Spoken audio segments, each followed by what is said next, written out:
Bienvenido a Las fórmulas de la riqueza. Hoy empezaremos con este exitoso y conocidísimo libro. Los 7 hábitos de la gente altamente eficiente. De Stephen R. Covey. Dividiremos este audiolibro en 8 partes. Este video, donde aprenderemos los paradigmas y los principios a estudiar. Y luego 7 videos más. Uno para cada hábito de la gente altamente eficiente. Pero sin más dilataciones. Iniciamos. Paradigmas y principios. De adentro hacia afuera. No hay en todo el mundo un triunfo verdadero que pueda separarse de la dignidad en el vivir. David Starr Jordan, durante más de 25 años de trabajo con la gente en empresas, en la universidad y en contextos matrimoniales y familiares, he estado en contacto con muchos individuos que han logrado un grado increíble de éxito extremo, pero han terminado luchando con su ansia interior, con una profunda necesidad de congruencia y efectividad personal, y de relaciones sanas y adultas con otras personas. Sospecho que algunos de los problemas que compartieron conmigo pueden resultarles familiares al lector. En mi carrera me he planteado metas que siempre he alcanzado y ahora gozo de un éxito profesional extraordinario, pero al precio de mi vida personal y familiar. Ya no conozco a mi mujer ni a mis hijos. Ni siquiera estoy seguro de conocerme a mí mismo, ni de saber lo que me importa realmente. He tenido que preguntarme, ¿vale la pena? He iniciado una nueva dieta, por 5ª vez en este año. Sé que peso demasiado, y realmente quiero cambiar. Leo toda la información nueva sobre este problema, me fijo metas, me mentalizo con una actitud positiva y me digo que puedo hacerlo. Pero no puedo. Al cabo de unas semanas, me derrumbo. Simplemente parece que no puedo mantener una promesa que me haga a mí mismo. He asistido a un curso tras otro sobre dirección de empresas. Espero mucho de mis empleados y me empeño en ser amistoso con ellos y en tratarlos con corrección. Pero no siento que me sean leales en absoluto. Creo que, si por un día me quedara enfermo en casa, pasarían la mayor parte del tiempo charlando en los pasillos. ¿Por qué no consigo que sean independientes y responsables, o encontrar empleados con esas características? Mi hijo adolescente es rebelde y se droga. Nunca me escucha. ¿Qué puedo hacer? Hay mucho que hacer y nunca tengo el tiempo suficiente. Me siento presionado y acosado todo el día, todos los días, 7 días por semana. He asistido a seminarios de control del tiempo y he intentado una media docena de diferentes sistemas de planificación. Me han ayudado algo, pero todavía no siento estar llevando la vida feliz, productiva y tranquila que quiero vivir. Quiero enseñarles a mis hijos el valor del trabajo. Pero para conseguir que hagan algo, tengo que supervisar cada uno de sus movimientos, y aguantar que se quejen cada vez que dan un paso. Me resulta mucho más fácil hacerlo yo mismo. ¿Por qué no pueden estos chicos hacer su trabajo animosamente y sin que nadie tenga que recordárselo? Estoy ocupado, realmente ocupado. Pero a veces me pregunto si lo que estoy haciendo a la larga tendrá algún valor. Realmente me gustaría creer que mi vida ha tenido sentido, que de algún modo las cosas han sido distintas porque yo he estado aquí. Veo a mis amigos o parientes lograr algún tipo de éxito o ser objeto de algún reconocimiento, y sonrío y los felicito con entusiasmo. Pero por dentro me carcome la envidia. ¿Por qué siento esto? Tengo una personalidad fuerte. Sé que en casi todos mis intercambios puedo controlar el resultado. Casi siempre incluso puedo hacerlo influyendo en los otros para que lleguen a la solución que yo quiero. Reflexiono en todas las situaciones y realmente siento que las ideas a las que llego son por lo general las mejores para todos. Pero me siento incómodo. Me pregunto siempre qué es lo que las otras personas piensan realmente de mí y mis ideas. Mi matrimonio se ha derrumbado. No nos peleamos ni nada por el estilo, simplemente ya no nos amamos. Hemos buscado asesoramiento psicológico, hemos intentado algunas cosas, pero no podemos volver a revivir nuestros antiguos sentimientos. Estos son problemas profundos y penosos, problemas que un enfoque de arreglos transitorios no puede resolver. Hace unos años, mi esposa Sandra y yo nos enfrentábamos con una preocupación de este tipo. Uno de nuestros hijos pasaba por un mal momento en la escuela. Le iba fatal con el aprendizaje, ni siquiera sabía seguir las instrucciones de los tests, por no hablar ya de obtener buenas puntuaciones. Era socialmente inmaduro, y solía avergonzarnos a quienes estábamos más cerca de él. Físicamente era pequeño, delgado, y carecía de coordinación. Por ejemplo, en el béisbol bateaba al aire, incluso antes de que le hubieran arrojado la pelota. Los otros, incluso sus hermanos, se reían de él. A Sandra y a mí nos obsesionaba el deseo de ayudarlo. Nos parecía que si el éxito era importante en algún sector de la vida, en nuestro papel como padres su importancia era suprema. De modo que vigilamos cuidadosamente nuestras actitudes y conducta con respecto a él, y tratamos de examinar las suyas propias. Procuramos mentalizarlo usando técnicas de actitud positiva. Vamos, hijo, tú puedes hacerlo. Nosotros sabemos que puedes. Toma el bate un poco más arriba y mantén los ojos en la pelota. No batees hasta que esté cerca de ti. Y si se desenvolvía un poco mejor, no escatimábamos elogios para reforzar su autoestima. Así se hace, hijo, no te rindas. Cuando los otros se reían, nosotros nos enfrentábamos con ellos. Déjenlo en paz. Dejen de presionarlo. Está aprendiendo. Y nuestro hijo lloraba e insistía en que nunca sería nada bueno y en que de todos modos el béisbol no le gustaba. Nada de lo que hacíamos daba resultado, y estábamos realmente preocupados. Advertíamos los efectos que esto tenía en la autoestima del niño. Tratamos de animarlo, de ser útiles y positivos, pero después de repetidos fracasos finalmente hicimos un alto e intentamos contemplar la situación desde un nivel diferente. En ese momento de mi trabajo profesional yo estaba ocupado con un proyecto de desarrollo del liderazgo con diversos clientes de todo el país. En este sentido preparaba programas bimensuales sobre el tema de la comunicación y la percepción para los participantes en el programa de desarrollo para ejecutivos de la IBM. Mientras investigaba y preparaba esas exposiciones, empezó a interesarme en particular el modo en que las percepciones se forman y gobiernan nuestra manera de ver las cosas y comportarnos. Esto me llevó a estudiar las expectativas y las profecías de autocumplimiento o efecto Pigmalión, y a comprender lo profundamente enraizadas que están nuestras percepciones.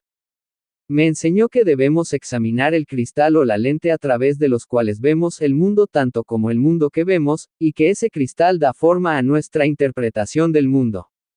Cuando Sandra y yo hablamos sobre los conceptos que estaba enseñando en la IBM, y acerca de nuestra propia situación, empezamos a comprender que lo que hacíamos para ayudar a nuestro hijo no estaba de acuerdo con el modo en que realmente lo veíamos.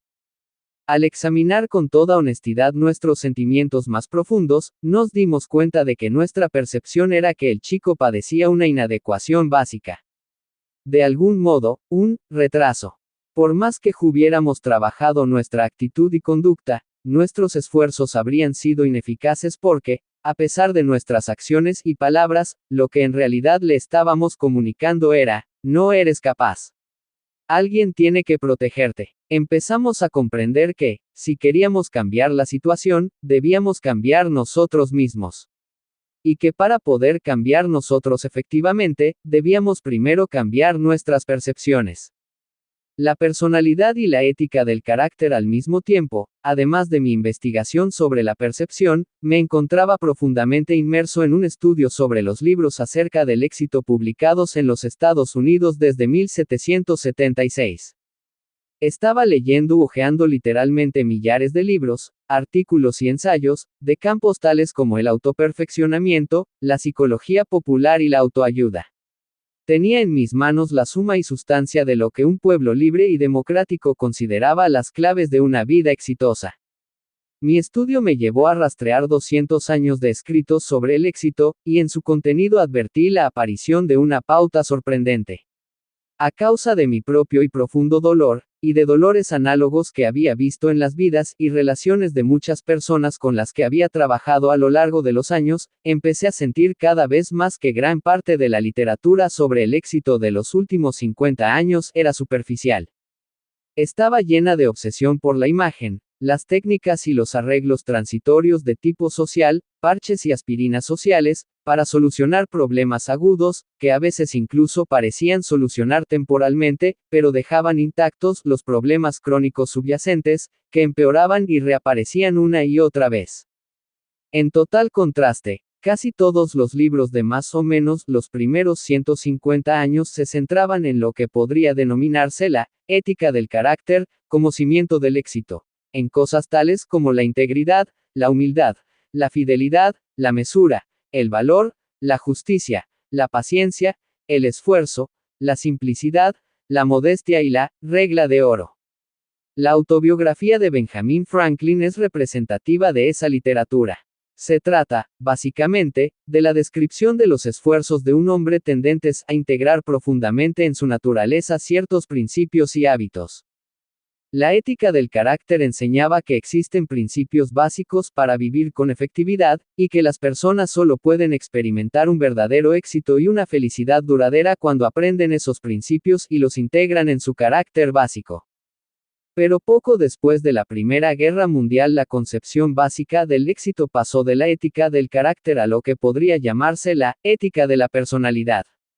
El éxito pasó a ser más una función de la personalidad, de la imagen pública, de las actitudes y las conductas, habilidades y técnicas que hacen funcionar los procesos de la interacción humana.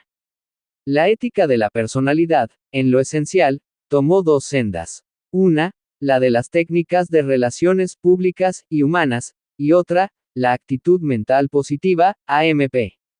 Algo de esta filosofía se expresaba en máximas inspiradoras y a veces válidas, como por ejemplo, tu actitud determina tu altitud, la sonrisa hace más amigos que el entrecejo fruncido, y la mente humana puede lograr todo lo que concibe y cree.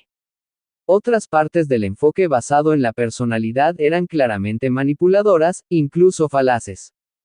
Animaban a usar ciertas técnicas para conseguir gustar a las demás personas, o a fingir interés por los intereses de los otros para obtener de ellos lo que uno quisiera, o a usar el aspecto poderoso, o a intimidar a la gente para desviarla de su camino en la vida. Parte de esa literatura reconocía que el carácter es un elemento del éxito, pero tendía a compartimentalizarlo, y no a atribuirle condiciones fundacionales y catalizadoras. La referencia a la ética del carácter se hacía en lo esencial de una manera superficial. La verdad residía en técnicas transitorias de influencia, estrategias de poder, habilidad para la comunicación y actitudes positivas. Empecé a comprender que esta ética de la personalidad era la fuente subconsciente de las soluciones que Sandra y yo estábamos tratando de utilizar con nuestro hijo. Al pensar más profundamente sobre la diferencia entre las éticas de la personalidad y del carácter, me di cuenta de que Sandra y yo habíamos estado obteniendo beneficios sociales de la buena conducta de nuestros hijos, y, según esto, uno de ellos simplemente no estaba a la altura de nuestras expectativas. Nuestra imagen de nosotros mismos y nuestro rol como padres buenos y cariñosos eran incluso más profundos que nuestra imagen del niño, y tal vez influían en ella. El modo en que veíamos y manejábamos el problema implicaba mucho más que nuestra preocupación por el bienestar de nuestro hijo. Cuando Sandra y yo hablamos, tomamos dolorosamente conciencia de la poderosa influencia que ejercían nuestro carácter, nuestros motivos y nuestra percepción del niño. Sabíamos que la comparación social como motivación no estaba de acuerdo con nuestros valores más profundos y podía conducir a un amor condicionado y finalmente reducir el sentido de los propios méritos de nuestro hijo. De modo que decidimos centrar nuestros esfuerzos en nosotros mismos, no en nuestras técnicas sino en nuestras motivaciones más profundas y en nuestra percepción del niño. En lugar de tratar de cambiarlo a él, procuramos apartarnos, tomar distancia respecto de él, y esforzarnos por percibir su identidad, su individualidad, su condición independiente y su valor personal. Gracias a esta profundización en nuestros pensamientos y al ejercicio de la fe y la plegaria, empezamos a ver a nuestro hijo en los términos de su propia singularidad. Vimos dentro de él capas y más capas de potencial que iban a dar sus frutos con su propio ritmo y velocidad. Decidimos relajarnos y apartarnos de su camino, permitir que emergiera su propia personalidad. Vimos que nuestro rol natural consistía en afirmarlo, disfrutarlo y valorarlo. También elaboramos conscientemente nuestros motivos y cultivamos las fuentes interiores de seguridad con el fin de que nuestros sentimientos acerca del propio mérito no dependieran de la conducta aceptable de nuestros hijos. Cuando nos deshicimos de nuestra antigua percepción del niño y desarrollamos motivos basados en valores, empezaron a surgir nuevos sentimientos.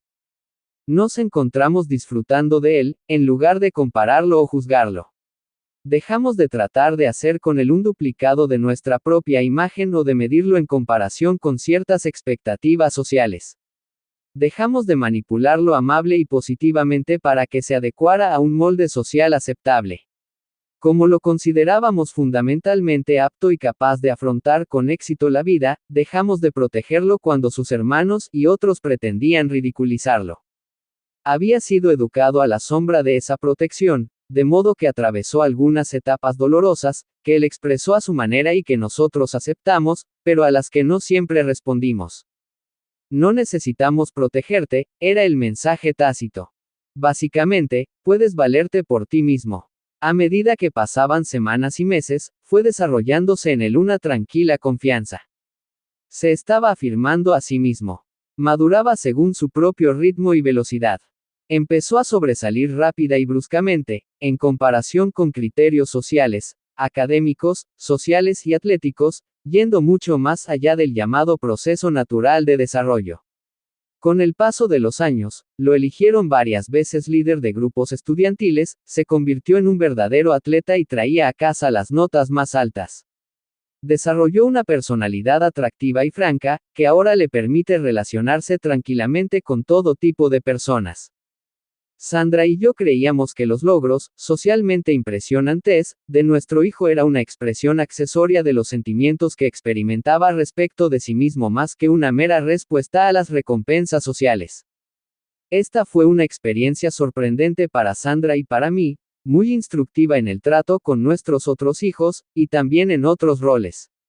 Nos hizo tomar conciencia, en un nivel muy personal, de la diferencia vital que existe entre la ética de la personalidad y la ética del carácter. Los salmos expresan a la perfección nuestra convicción: busca tu propio corazón con diligencia, pues de él fluyen las fuentes de la vida.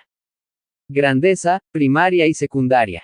Mi experiencia con mi hijo, mi estudio sobre la percepción y la lectura de los libros acerca del éxito se fusionaron para dar lugar a una de esas experiencias tipo eureka, en las que de pronto se sitúan correctamente todas las piezas del rompecabezas.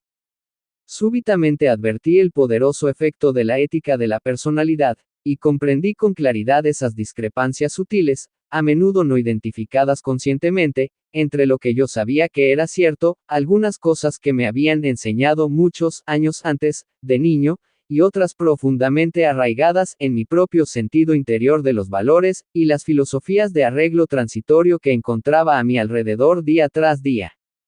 En un nivel más profundo entendí por qué, mientras trabajaba durante años con personas de todas las condiciones, había descubierto que las cosas que enseñaba y sabía que eran efectivas a menudo diferían de esas voces populares. No pretendo decir que los elementos de la ética de la personalidad, desarrollo de la personalidad, habilidades para la comunicación, estrategias de influencia, pensamiento positivo, no sean beneficiosos y algunas veces de hecho esenciales para el éxito. Sé que lo son. Pero se trata de rasgos secundarios, no primarios. Tal vez, al utilizar nuestra capacidad humana para construir sobre los cimientos que nos han legado las generaciones que nos precedieron, inadvertidamente nos centremos tanto en nuestra propia construcción que olvidemos los fundamentos que la sustentan, o bien, al cosechar un campo donde hace tanto tiempo que no sembramos, tal vez perdamos de vista la necesidad de sembrar. Cuando trato de usar estrategias de influencia y tácticas para conseguir que los otros hagan lo que yo quiero, que trabajen mejor, que se sientan más motivados, que yo les agrade y se gusten entre ellos, nunca podré tener éxito a largo plazo si mi carácter es fundamentalmente imperfecto, y está marcado por la duplicidad y la falta de sinceridad. Mi duplicidad alimentará la desconfianza, y todo lo que yo haga, incluso aplicando buenas técnicas de relaciones humanas, se percibirá como manipulador. No importa que la retórica o las intenciones sean buenas, si no hay confianza o hay muy poca, faltarán bases para el éxito permanente. Solamente una bondad básica puede dar vida a la técnica. Centrar la atención en la técnica es como estudiar en el último momento, solo para el examen. Uno a veces acaba arreglándoselas, o incluso puede obtener buenas notas, pero si queremos lograr realmente el dominio de las materias o desarrollar una mente culta, lo que hay que hacer es esforzarse honestamente día tras día. ¿Alguna vez ha considerado el lector lo ridículo que sería tratar de improvisar en una explotación agrícola? Por ejemplo, olvidarse de sembrar en primavera, haraganear todo el verano y darse prisa en otoño para recoger la cosecha. El campo es un sistema natural. Uno hace el esfuerzo y el proceso sigue. Siempre se cosecha lo que se siembra, no hay ningún atajo. En última instancia, el principio es igualmente válido para la conducta y las relaciones humanas.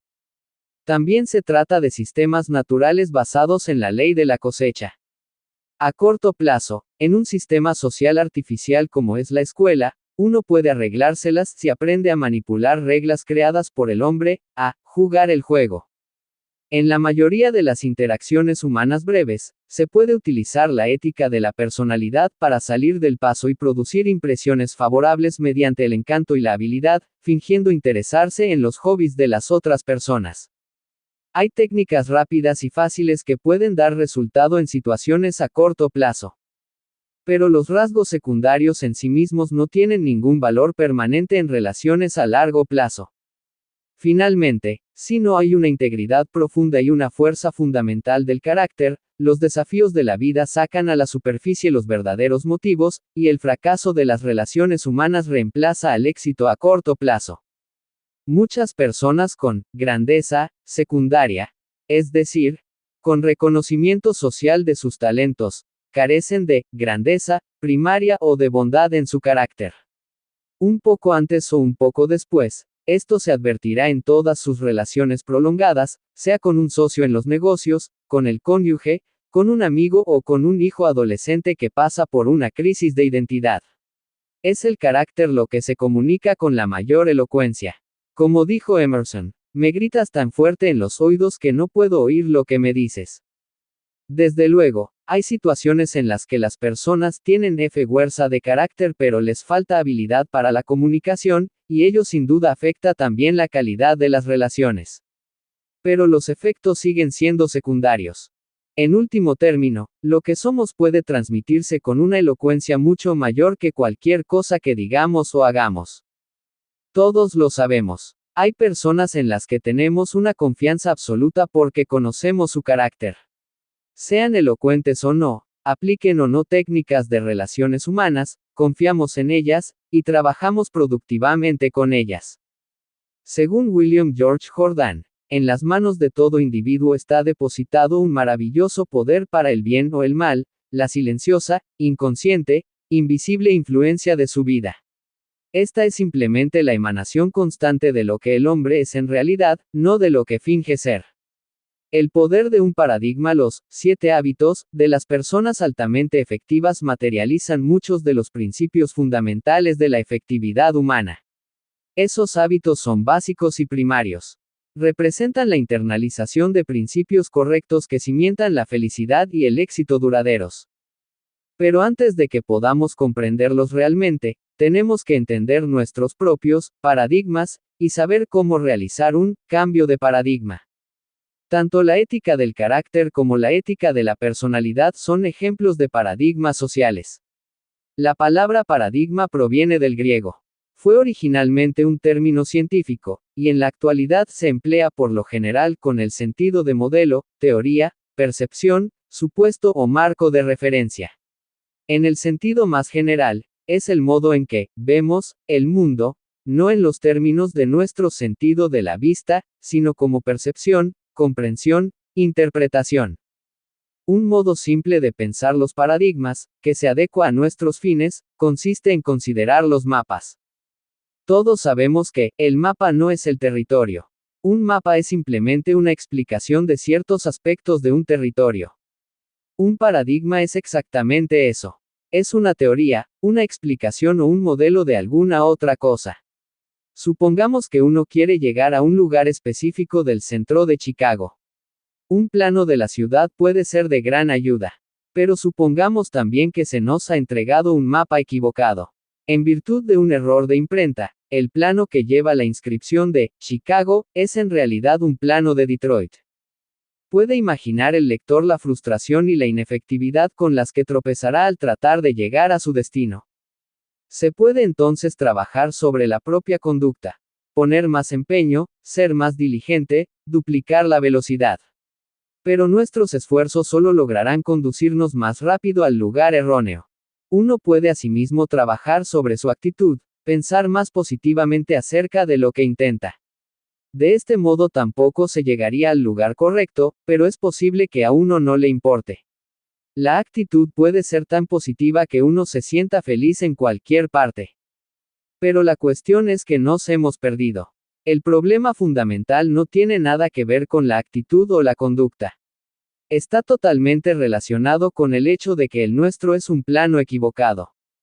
Si tenemos el plano correcto de Chicago, entonces el empeño y el esfuerzo que empleemos es importante, y cuando se encuentran obstáculos frustrantes en el camino, entonces la actitud puede determinar una diferencia real.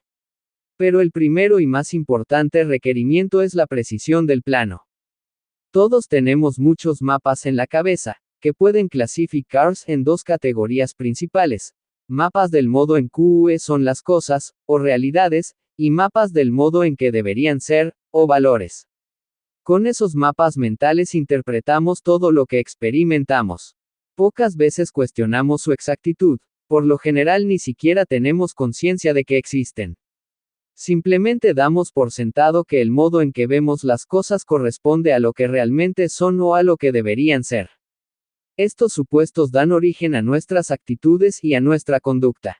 El modo en que vemos las cosas es la fuente del modo en que pensamos y del modo en que actuamos. Antes de seguir adelante, invito al lector a una experiencia intelectual y emocional. Observemos durante algunos segundos el dibujo de la página 16. Ahora mire la figura de la página 17 y describa cuidadosamente lo que ve. Ve una mujer. ¿Cuántos años tiene? ¿Cómo es? ¿Qué lleva puesto? ¿En qué roles la ve? Es probable que describa a la mujer del segundo dibujo como una joven de unos 25 años, muy atractiva, vestida a la moda, con nariz pequeña y aspecto formal. Si usted es un soltero, le gustaría invitarla a salir. Si su negocio es la ropa femenina, tal vez la emplearía como modelo. Pero, ¿y si yo le dijera que está equivocado? ¿Qué pensaría si yo insistiera en que se trata de una mujer de 60 o 70 años, triste, con una gran nariz, y que no es en absoluto una modelo? Es el tipo de persona a la que usted probablemente ayudaría a cruzar la calle. ¿Quién tiene razón? Vuelva a mirar el dibujo.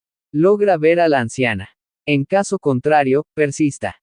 No identifica su gran nariz ganchuda. Su chal. Si usted y yo estuviéramos hablando frente a frente podríamos discutir el dibujo. Usted me describiría lo que ve, y yo podría hablarle de lo que veo por mi parte. Podríamos seguir comunicándonos hasta que usted me mostrara claramente lo que ve y yo le mostrara lo que veo. Como ese no es el caso, pase a la página 27 y examine esa otra figura. Vuelva a la anterior. Puede ver ahora a la anciana. Es importante que lo haga antes de continuar leyendo. Descubrí este ejercicio hace muchos años en la Harvard Business School.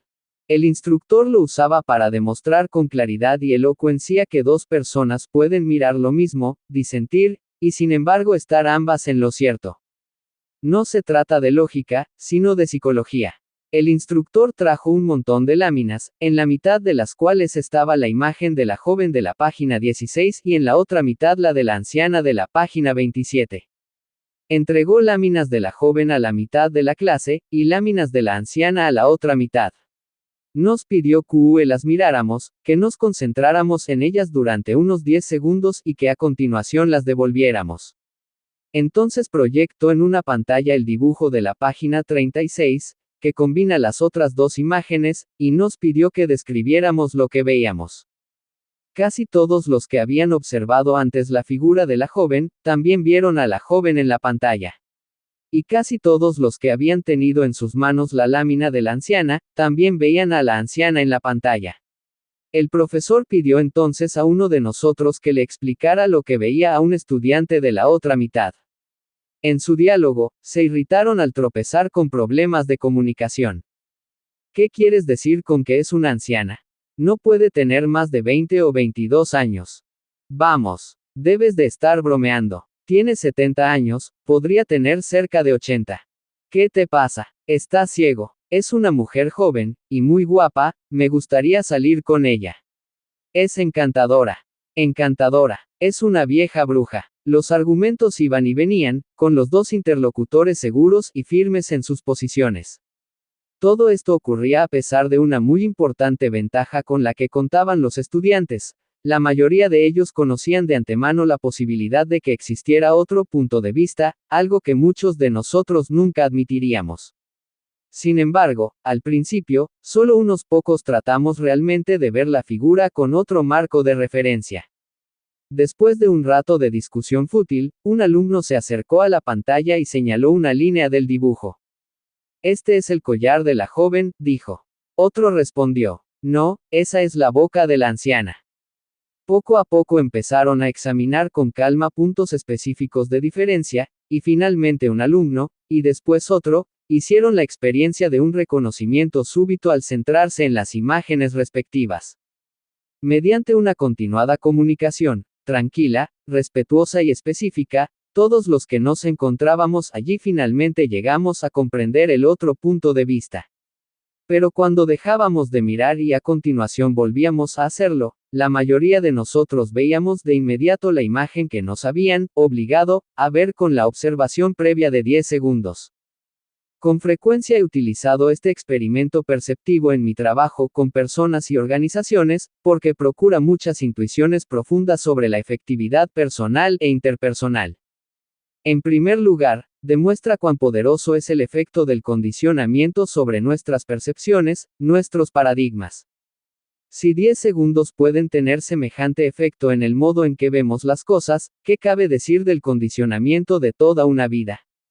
Las influencias que obran en nuestras vidas, la familia, la escuela, la iglesia, el ambiente de trabajo, los amigos, los compañeros de trabajo y los paradigmas sociales corrientes, como por ejemplo la ética de la personalidad, tienen un efecto silencioso e inconsciente en nosotros, y contribuyen a dar forma a nuestro marco de referencia, a nuestros paradigmas, a nuestros mapas.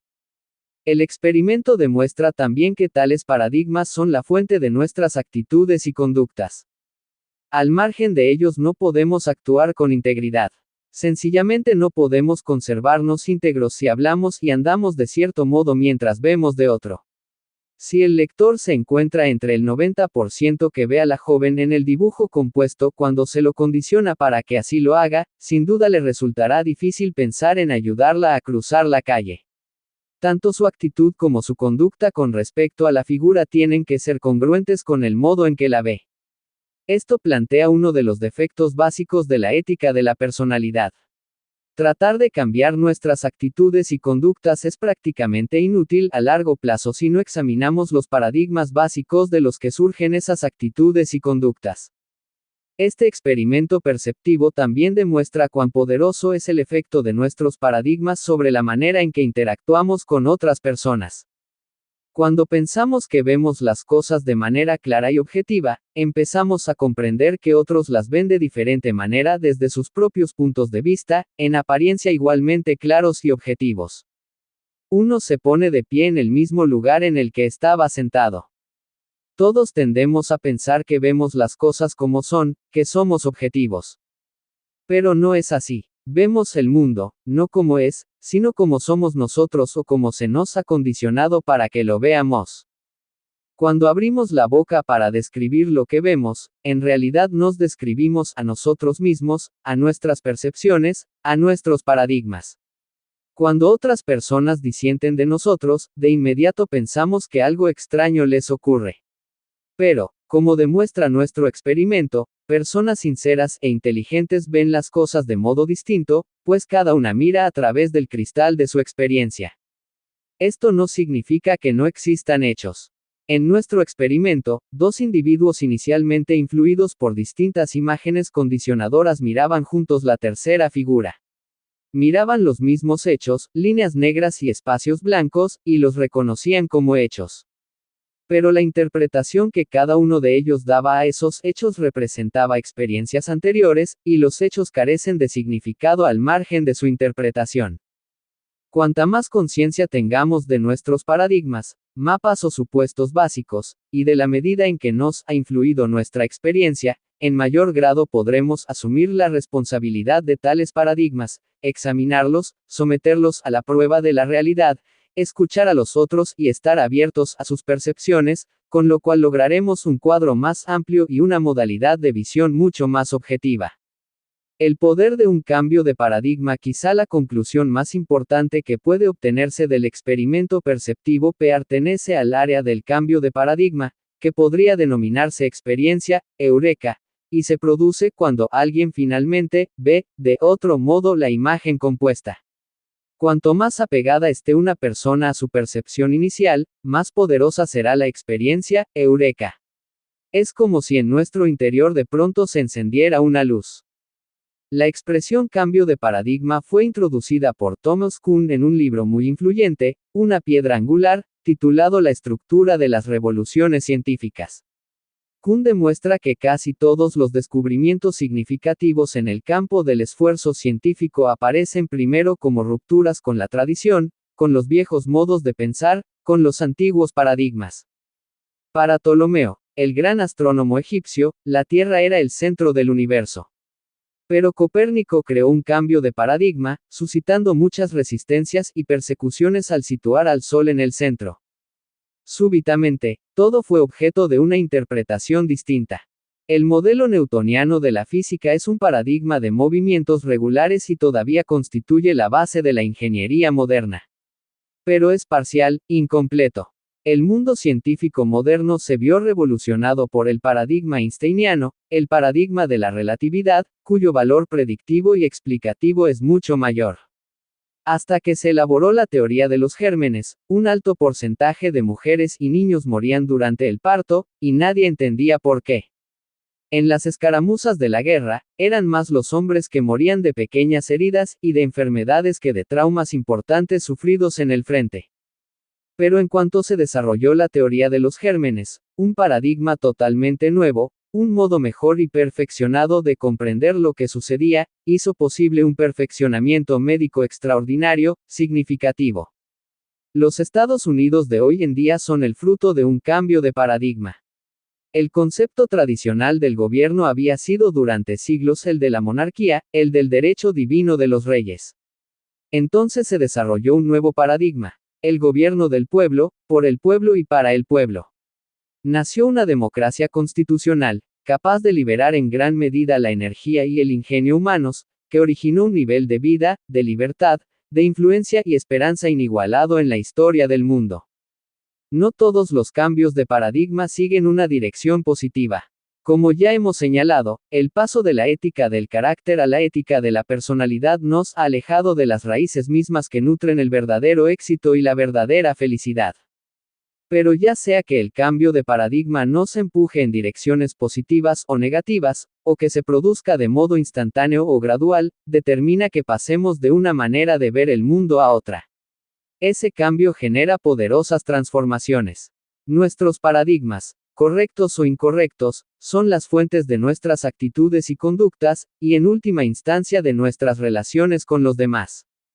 Recuerdo un mini cambio de paradigma que experimenté un domingo por la mañana en el metro de Nueva York.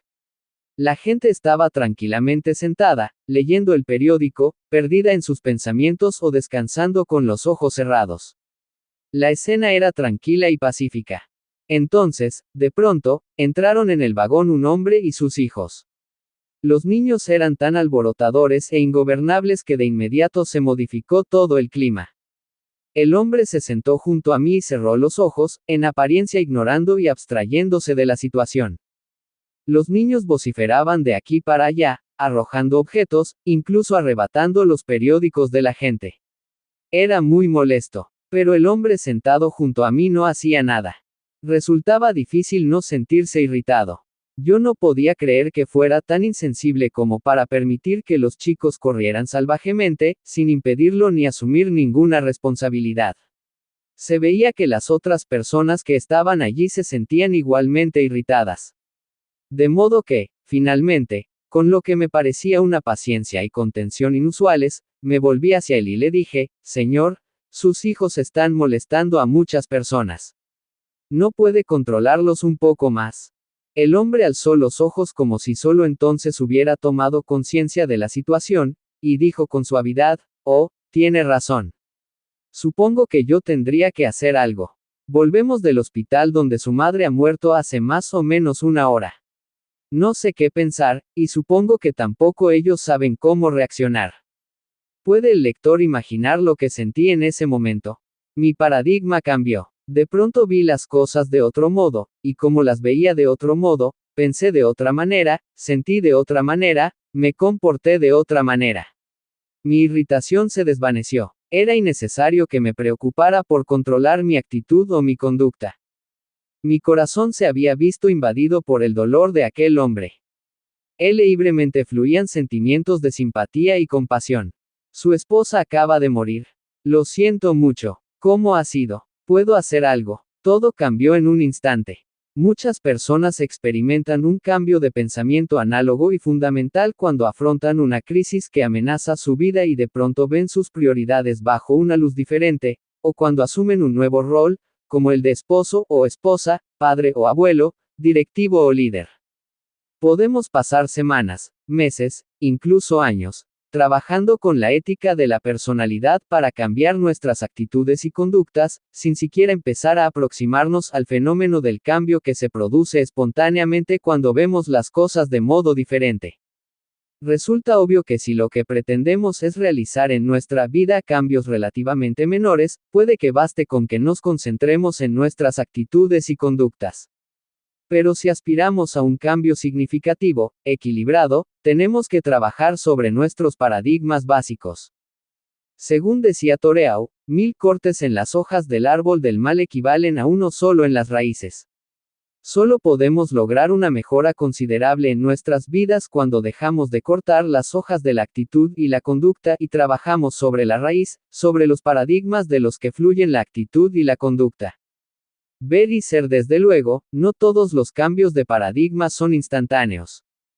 A diferencia de mi instantánea comprensión en el subte, la experiencia de cambio de paradigma que Sandra y yo tuvimos con nuestro hijo fue un proceso lento, difícil y pausado. Nuestro primer enfoque era el resultado de años de condicionamiento y experiencia con la ética de la personalidad. Era la consecuencia de nuestros paradigmas más profundos acerca de nuestro propio éxito como padres y acerca de la medida del éxito con nuestros hijos. Y hasta que no cambiamos esos paradigmas básicos, mientras no vimos las cosas de otro modo, no pudimos generar una transformación importante en nosotros mismos y en la situación. Para ver de otro modo a nuestro hijo, Sandra y yo tuvimos que ser diferentes. Creamos nuestro nuevo paradigma cuando invertimos en el crecimiento y desarrollo de nuestro propio carácter. Los paradigmas son inseparables del carácter. Ser es ver en la dimensión humana. Y lo que vemos está altamente interrelacionado con lo que somos. No podemos llegar muy lejos en la modificación de nuestro modo de ver sin cambiar simultáneamente nuestro ser, y viceversa. Incluso en mi experiencia con el cambio de paradigma aparentemente instantáneo de aquel domingo en el metro, mi cambio de visión fue el resultado de, y estaba limitado por, mi carácter básico. Estoy seguro de que existen personas que, incluso comprendiendo de súbito la verdadera situación, no habrían sentido nada más que un cierto remordimiento o una vaga culpa mientras hubieran seguido sentadas en un silencio embarazoso junto a aquel hombre confundido y apesadumbrado. Por otra parte, estoy igualmente seguro de que hay personas que de entrada habrían sido más sensibles, capaces de reconocer la existencia de un problema más profundo, y de comprender y ayudar con más rapidez que yo. Los paradigmas son poderosos porque crean los cristales o las lentes a través de los cuales vemos el mundo. El poder de un cambio de paradigma es el poder esencial de un cambio considerable, ya se trate de un proceso instantáneo o lento y pausado. El paradigma basado en principios. La ética del carácter se basa en la idea fundamental de que hay principios que gobiernan la efectividad humana, leyes naturales de la dimensión humana que son tan reales, tan constantes y que indiscutiblemente están tan allí, como las leyes de la gravitación universal en la dimensión física.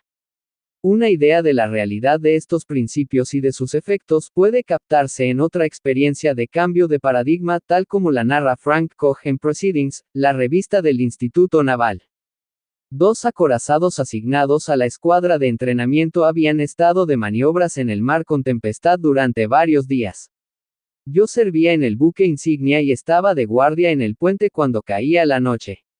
La visibilidad era pobre. Había niebla, de modo que el capitán permanecía sobre el puente supervisando todas las actividades. Poco después de que oscureciera, el vigía que estaba en el extremo del puente informó: luz a estribor. ¿Rumbo directo o se desvía hacia popa?, gritó el capitán. El vigía respondió: directo, capitán, lo que significaba que nuestro propio curso nos estaba conduciendo a una colisión con aquel buque. El capitán llamó al encargado de emitir señales. Envía este mensaje: estamos a punto de chocar. Aconsejamos cambiar 20 grados su rumbo. Llegó otra señal de respuesta: aconsejamos que ustedes cambien 20 grados su rumbo. El capitán dijo: contéstele, soy capitán, cambie su rumbo 20 grados. Soy marinero de segunda clase, nos respondieron. Mejor cambie su rumbo 20 grados. El capitán ya estaba hecho una furia. Espetó: conteste, soy un acorazado. Cambie su rumbo 20 grados. La linterna del interlocutor envió su último mensaje: yo soy un faro. Cambiamos nuestro rumbo. El cambio de paradigma experimentado por el capitán, y por nosotros mientras leíamos el relato, ilumina la situación de un modo totalmente distinto. Podemos ver una realidad que aparecía reemplazada por una percepción limitada, una realidad tan importante para nuestra vida cotidiana como lo era para el capitán en la niebla. Los principios son como faros. Son leyes naturales que no se pueden quebrantar. Como observó Cecil B. DeMille acerca de los principios contenidos en su monumental película Los 10 Mandamientos, nosotros no podemos quebrantar la ley. Solo podemos quebrantarnos a nosotros mismos y en contra de la ley. Si bien los individuos pueden considerar sus propias vidas e interacciones como paradigmas o mapas emergentes de sus experiencias y condicionamientos, esos mapas no son el territorio. Son una realidad subjetiva, solo un intento de describir el territorio. La realidad objetiva, o el territorio en sí, está compuesto por principios, faro, que gobiernan el desarrollo y la felicidad humanos, leyes naturales entretejidas en la trama de todas las sociedades civilizadas a lo largo de la historia, y que incluyen las raíces de toda familia e institución que haya perdurado y prosperado. El grado de certeza con que nuestros mapas mentales describen el territorio no altera su existencia. La realidad de tales principios o leyes naturales se vuelve obvia para todo el que examine y piense profundamente acerca de los ciclos de la historia social. Esos principios emergen a la superficie una y otra vez, y el grado en que los miembros de una sociedad los reconocen y viven en armonía con ellos determina que avancen hacia la supervivencia y la estabilidad o hacia la desintegración y la destrucción. Ninguno de los principios enseñados en este libro corresponde a una doctrina o religión en particular, incluida la mía. Estos principios son parte de las principales religiones, así como también de las filosofías sociales duraderas y de los sistemas éticos.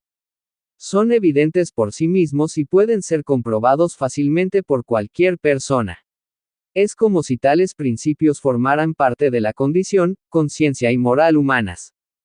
Parecen existir en todos los seres humanos, independientemente del condicionamiento social y de la lealtad a ellos, incluso aunque puedan verse sumergidos o adormecidos por tales condiciones y por la deslealtad. Por ejemplo, me estoy refiriendo al principio de la rectitud, a partir del cual se desarrolla todo nuestro concepto de la equidad y la justicia. Los niños pequeños parecen tener un sentido innato de la idea de rectitud, que incluso sobrevive a experiencias condicionadoras opuestas. La rectitud puede definirse y lograrse de maneras muy diferentes, pero la conciencia que se tiene de ella es casi universal. Entre otros ejemplos se cuentan la integridad y la honestidad. Estas crean los cimientos de la confianza, que es esencial para la cooperación y el desarrollo personal e interpersonal a largo plazo. Otro principio es la dignidad humana. El concepto básico de la Declaración de Independencia de los Estados Unidos evidencia este valor o principio. Sostenemos que estas verdades son evidentes, que todos los hombres han sido creados iguales y dotados por el Creador de ciertos derechos inalienables, contándose entre ellos los derechos a la vida, a la libertad y a la búsqueda de la felicidad. Otro principio es el servicio o la idea de contribuir. Otro es la calidad o excelencia. Está también el principio del potencial, la idea de que tenemos una capacidad embrionaria y de que podemos crecer y desarrollarnos, liberando cada vez más potencial, desarrollando cada vez más talentos. Muy relacionado con el potencial está el principio del crecimiento, el proceso de liberar potencial y desarrollar talentos, con la necesidad correlativa de principios tales como la paciencia, la educación y el estímulo. Los principios no son prácticas. Una práctica es una actividad o acción específica. Una práctica que da resultado en cierta circunstancia no necesariamente lo dará en otra, como pueden atestiguarlo los padres que han intentado educar a un segundo hijo exactamente como al primero. Mientras que las prácticas son específicas de las situaciones, los principios son verdades profundas, fundamentales, de aplicación universal. Se aplican a los individuos, las familias, los matrimonios, a las organizaciones privadas y públicas de todo tipo. Cuando esas verdades se internalizan como hábitos, otorgan el poder de crear una amplia variedad de prácticas para abordar diferentes situaciones. Los principios no son valores. Una pandilla de ladrones puede tener valores, pero violan los principios fundamentales de los que estamos hablando. Los principios son el territorio. Los valores son mapas. Cuando valoramos los principios correctos, tenemos la verdad, un conocimiento de las cosas tal como son. Los principios son directrices para la conducta humana que han demostrado tener un valor duradero, permanente. Son fundamentales. Son esencialmente indiscutibles, porque son evidentes por sí mismos. Para captar rápidamente su naturaleza evidente basta con considerar el absurdo de tratar de vivir una vida efectiva basada en sus opuestos. Dudo de que alguien pueda seriamente considerar que la mala fe, el engaño, la bajeza, la inutilidad, la mediocridad o la degeneración sean una base sólida para la felicidad o el éxito duraderos. Aunque se puede discutir el modo en que estos principios se definen, manifiestan o logran, parece haber una conciencia innata de su existencia. Cuanto más estrechamente nuestros mapas o paradigmas concuerden con estos principios o leyes naturales, más exactos y funcionales serán. Los mapas correctos influyen en gran medida en nuestra efectividad personal e interpersonal, mucho más que cualquier cantidad de esfuerzo consumido en cambiar nuestras actitudes y conductas. Principios del desarrollo y el cambio. El falso encanto de la ética de la personalidad, su atractivo general, consiste en pretender alcanzar la calidad de vida de una forma rápida y sencilla, efectividad personal y relaciones ricas y profundas con otras personas, sin pasar por el proceso natural de trabajo y desarrollo que la hace posible. Es un símbolo sin sustancia. Es el esquema de, conviértase en millonario en una semana, que promete, riqueza sin trabajo. Y podría incluso tener éxito, pero seguiría siendo un esquema. La ética de la personalidad es ilusoria y engañosa. Y tratar de alcanzar resultados de calidad con sus técnicas y arreglos transitorios es más o menos tan efectivo como tratar de llegar a algún lugar de Chicago usando un plano de Detroit. Ha dicho Erich Fromm, un agudo observador de las raíces y los frutos de la ética de la personalidad. Hoy en día nos encontramos con un individuo que se comporta como un autómata, que no se conoce ni comprende a sí mismo, y que a la única persona que conoce es la que se supone que es él, cuya verbo RREA sin sentido ha reemplazado al lenguaje comunicativo, cuya sonrisa sintética ha reemplazado la risa auténtica, y cuya sensación de oscura desesperación ha ocupado el lugar del dolor auténtico. Dos cosas pueden decirse respecto de este individuo. Una es que padece carencias de espontaneidad e individualidad que pueden considerarse incurables. Al mismo tiempo, puede decirse de él que no es esencialmente distinto del resto de nosotros que caminamos sobre la tierra. En toda la vida hay etapas secuenciales de crecimiento y desarrollo. El niño aprende a darse la vuelta, a sentarse, a gatear, y después a caminar y correr. Todos los pasos son importantes, y todos requieren su tiempo. No es posible saltarse ninguno. Esto es cierto en todas las fases de la vida, en todas las áreas del desarrollo, ya se trate de tocar el piano o de comunicarse efectivamente con un compañero de trabajo. Esto vale para los individuos, los matrimonios, las familias y las empresas. Conocemos y aceptamos este hecho o principio del proceso en el ámbito de las cosas físicas, pero entenderlo en áreas emocionales, en las relaciones humanas, e incluso en el campo del carácter personal, es menos común y más difícil. Y aun cuando lo entendamos, aceptarlo y vivir en armonía con él es todavía menos común y más difícil. En consecuencia, a veces buscamos un atajo, esperamos poder saltearnos alguno de esos pasos vitales, para ahorrar tiempo y esfuerzo y cosechar de todos modos el resultado deseado.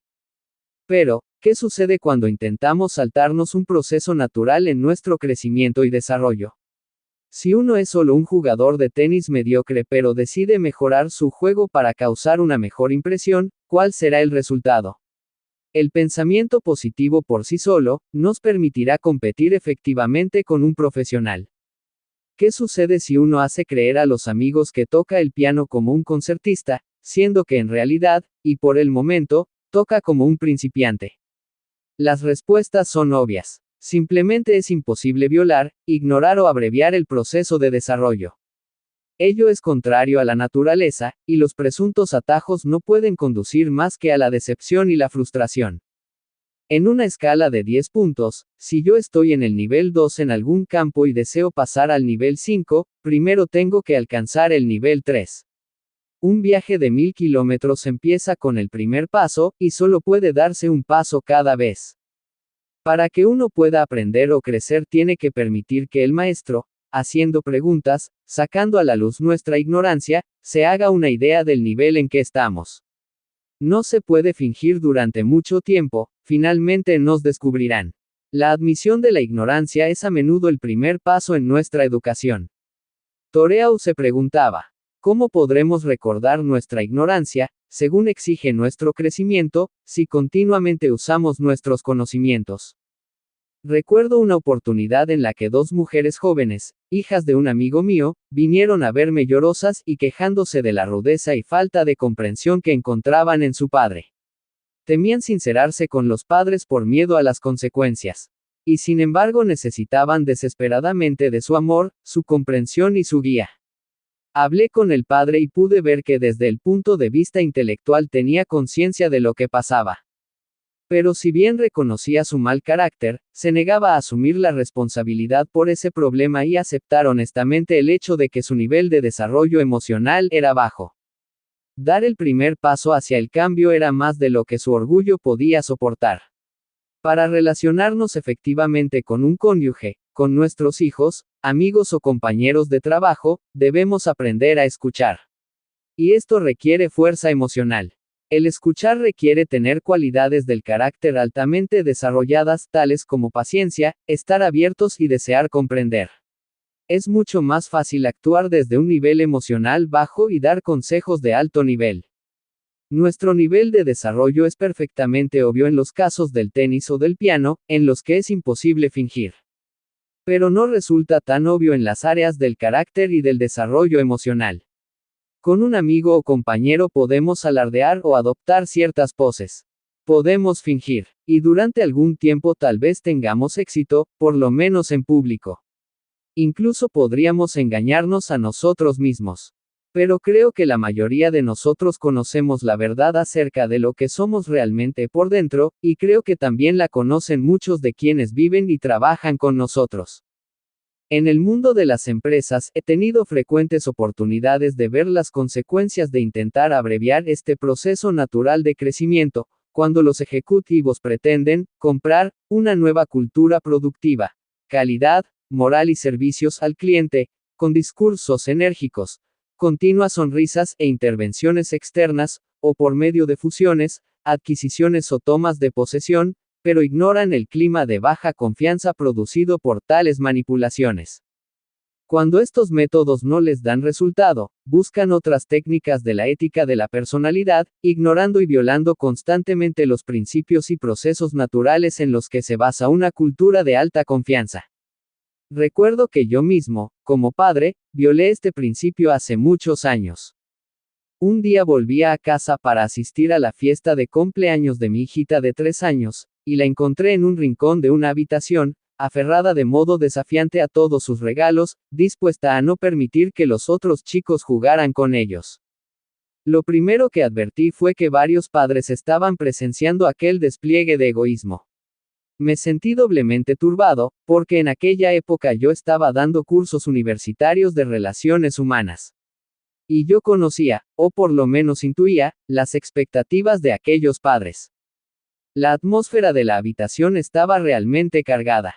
Los chicos se apiñaban alrededor de mi hija tendiendo las manos, pidiendo que se les dejara jugar con los regalos que acababan de hacer, y mi hija se negaba con toda firmeza.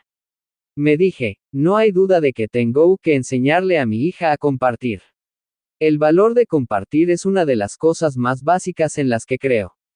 De modo que para empezar efectué una simple petición. Linda, por favor, ¿no compartirías con tus amigos los juguetes que te han regalado? No, respondió ella de modo tajante. Mi segundo método consistió en utilizar un pequeño razonamiento. Linda, si aprendes a compartir tus juguetes con ellos en tu casa, en las casas de ellos tus amigos compartirán sus juguetes contigo. Una vez más, la respuesta inmediata fue, no. Me sentí un poco más avergonzado, pues resultaba evidente que no podía ejercer ninguna influencia. El tercer método fue el soborno. Le dije suavemente, Linda, si los compartes, tendrás una sorpresa especial.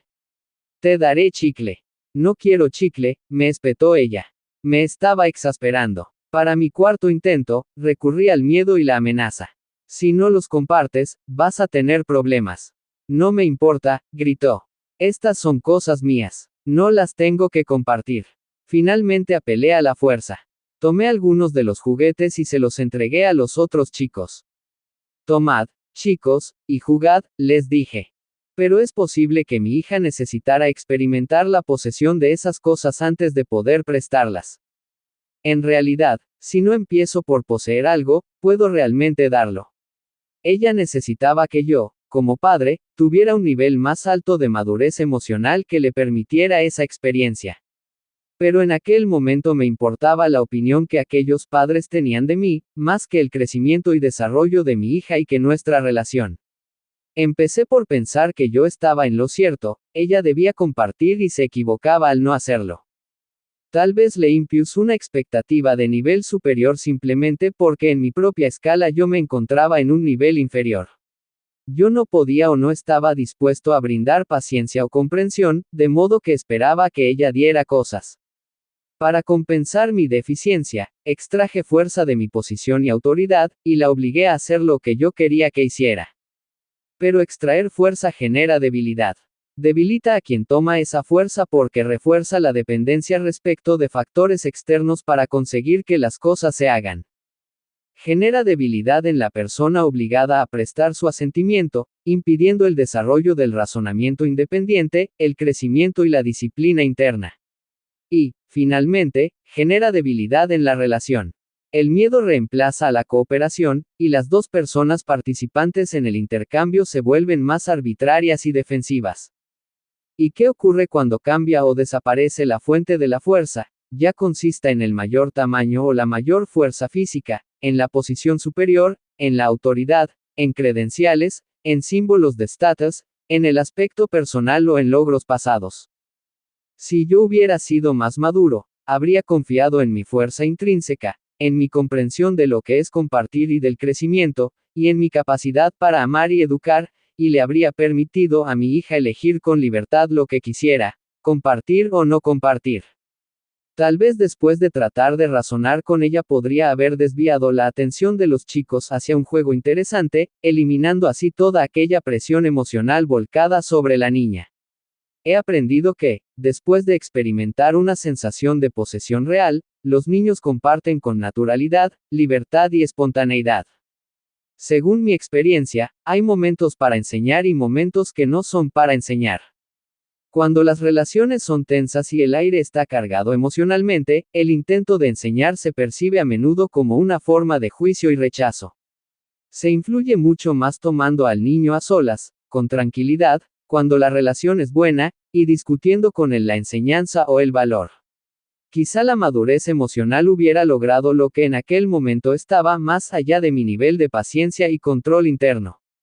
Es posible que la sensación de poseer tenga que preceder a la sensación auténtica de compartir. Muchas personas que dan mecánicamente, o que se niegan a dar y compartir en sus matrimonios y familias, tal vez nunca hayan experimentado lo que significa poseerse a sí mismos, tener un sentimiento de la identidad y de la propia valía.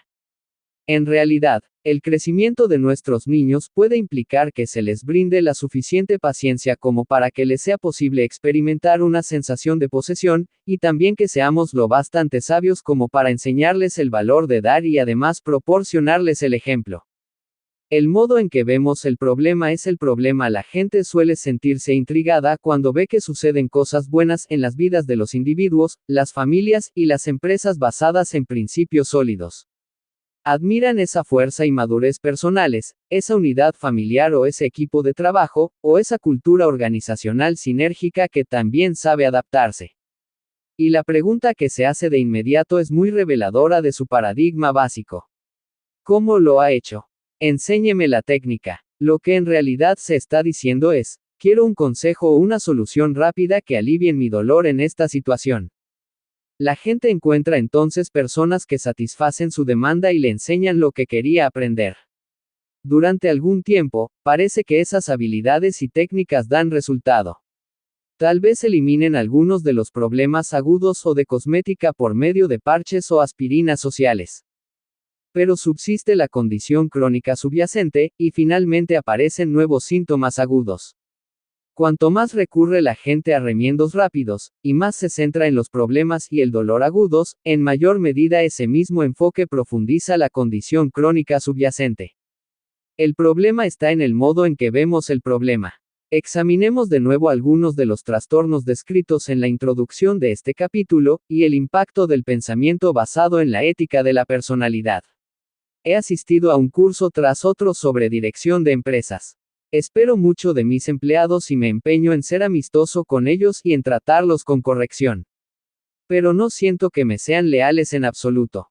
Creo que, si por un día me quedara enfermo en casa, pasarían la mayor parte del tiempo charlando en los pasillos. ¿Por qué no consigo que sean independientes y responsables, o encontrar empleados con esas características?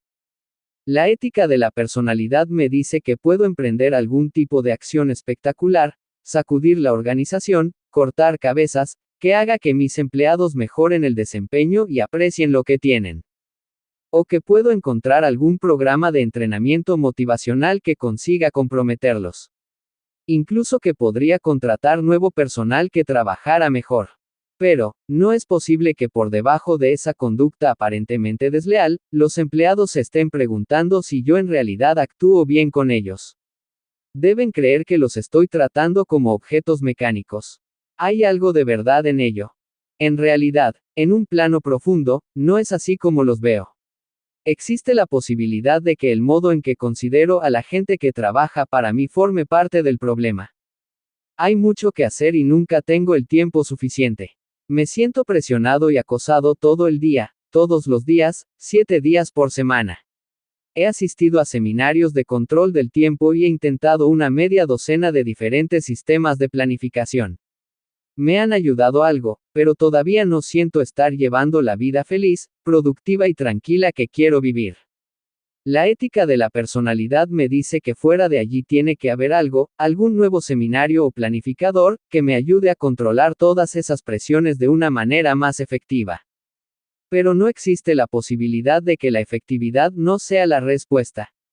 El hecho de hacer más cosas en menos tiempo determinará una diferencia, o solo aumentará la rapidez con la que reacciono ante las personas y circunstancias que parecen controlar la vida.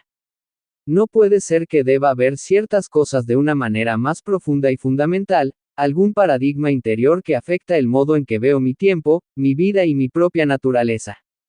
Mi matrimonio se ha derrumbado. No nos peleamos ni nada por el estilo, simplemente ya no nos amamos. Hemos buscado asesoramiento psicológico, hemos intentado algunas cosas, pero no podemos volver a revivir nuestros antiguos sentimientos.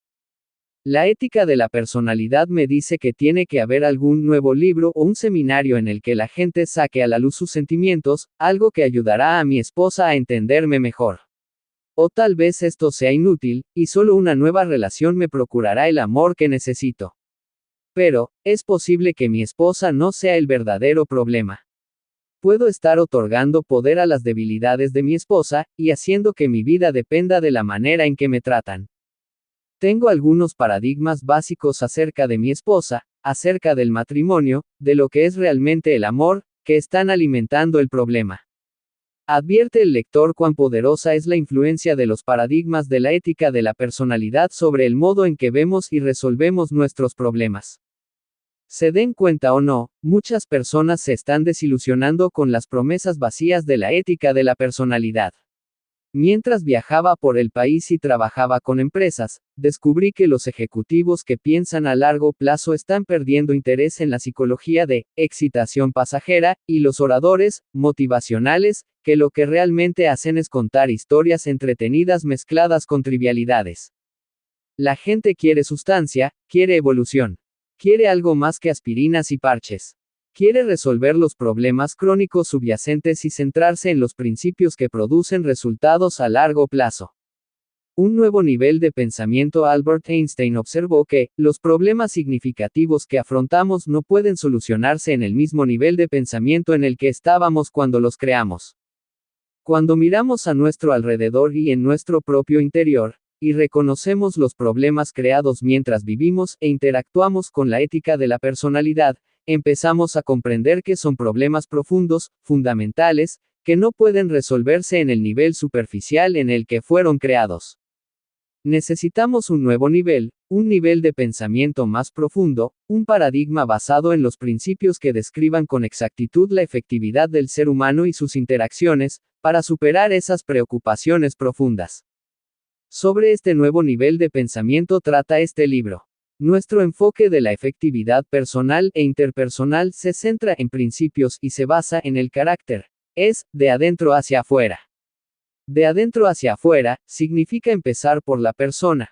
Más fundamentalmente, empezar por la parte más interior de la persona, los paradigmas, el carácter y los motivos. También significa que si uno quiere tener un matrimonio feliz, tiene que ser el tipo de persona que genera energía positiva y elude la energía negativa en lugar de fortalecerla.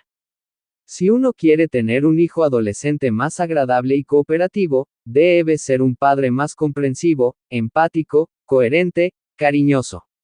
Si uno quiere tener más libertad, más margen en el trabajo, debe ser un empleado más responsable, más útil, más colaborador.